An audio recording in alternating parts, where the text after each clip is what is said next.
What kind of a stupid idiot,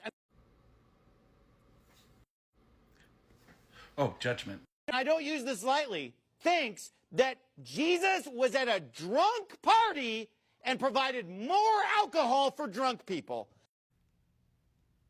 Have you read the passage?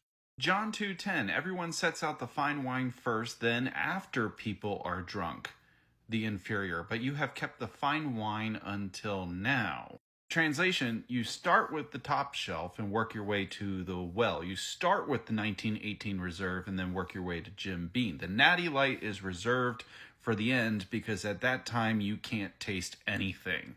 The fact that they're making that distinction means that they're pretty sober. So, I mean, even a worldly, sinful bartender wouldn't even do that because it's immoral and unethical. yeah, notice how it's not Jesus handing out the alcohol. It's not open wine bar or something like that.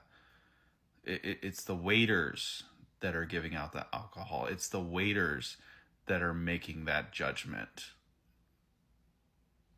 This is a bizarre, stupid, absurd, and foolish interpretation of the story that is being taught out there today in churches and by Christians who love drinking. So if you think the story of the wedding in Cana is about fermented alcohol versus crushed grapes, you're missing the point of the story. I mean, there's a number of different ways that you could go with this. I mean, the fact that this is foreshadowing the wedding feast of the Lamb that is to come, or my personal favorite, that Jesus is filling purification vessels that were filled with water with wine to symbolize moving from the baptism of John to the baptism of Jesus, that the people will eat his flesh and drink his blood.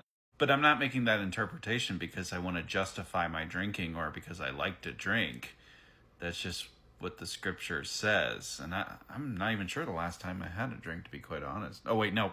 Yes, I do. 3 for me at Chili's. Margarita. 3 weeks ago. This is what they're teaching.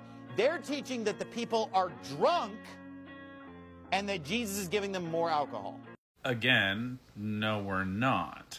Scripture is very clear. Don't get drunk with wine, which leads to reckless living, but be filled with the Spirit.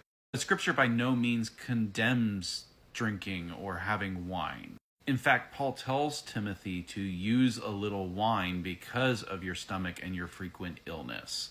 Ecclesiastes would say to drink your wine with a cheerful heart. If you don't want to drink wine because your conscience won't allow you, or because it will lead you to drunkenness because you don't have any self-control, then by all